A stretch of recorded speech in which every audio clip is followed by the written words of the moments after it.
बहुत महत्वपूर्ण बातें मैं यहां बताने वाला हूं।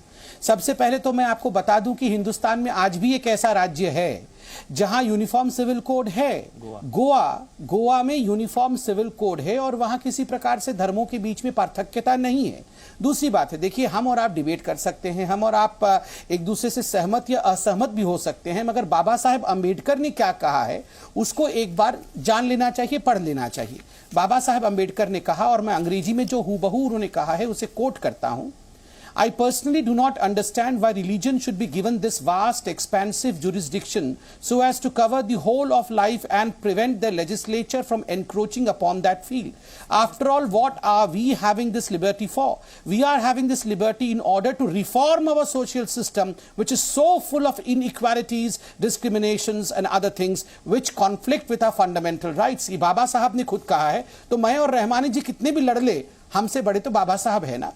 दूसरी बात है, जो सवाल पूछे थे भारत सरकार ने लॉ कमीशन के माध्यम से, ये किसी धर्म से ताल्लुक नहीं रखते हैं। मैं 3 सवाल इसमें से पढ़ूंगा और रहमानी जी से कहूंगा। रहमानी जी, आपने कहा था कि आप कोडिफाई क्यों नहीं कर देते हैं मुस्लिम कानून को, क्रिश्चियन कानून को, तो ये सवाल नंबर 3 है।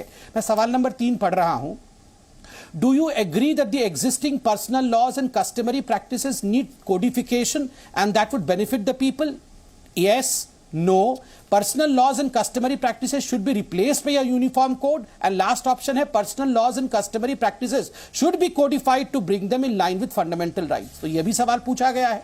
सबसे बड़ी बात है, धर्म का कोई लेना देना नहीं है। आप देखिए सवाल number 6, should the following practices be banned and regulated? Polygamy, क्या पॉलीगमी को, बहुत शादी करना, क्या ये बैंड होना चाहिए या रेगुलेटेड होनी चाहिए?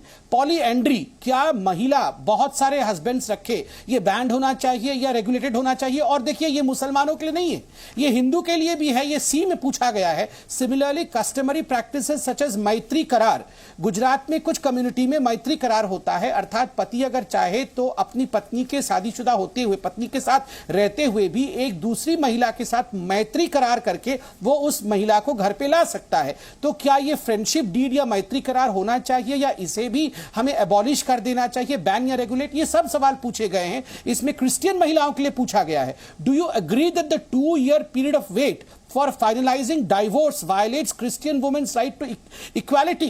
कि जो 2 साल क्रिश्चियन महिलाओं को वेट करना पड़ता है डाइवोर्स प्राप्त करने के लिए, क्या ये महिलाओं की जो समानता है, इक्वालिटी है, उसके साथ खेल करती है?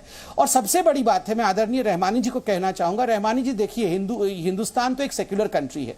मैं कुछ 9 देशों का नाम बोलूंगा जो कि इस्लामिक कंट्री है, मगर वहां भी यूनिफॉर्म सिविल कोड है।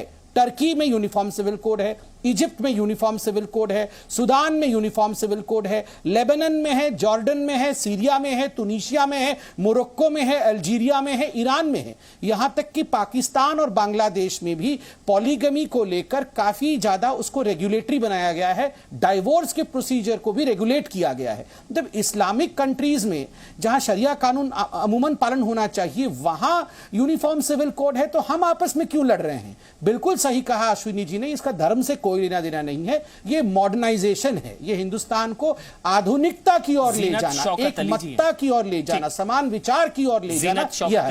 Presenting V News app available on Google Play and App Store. Download it now.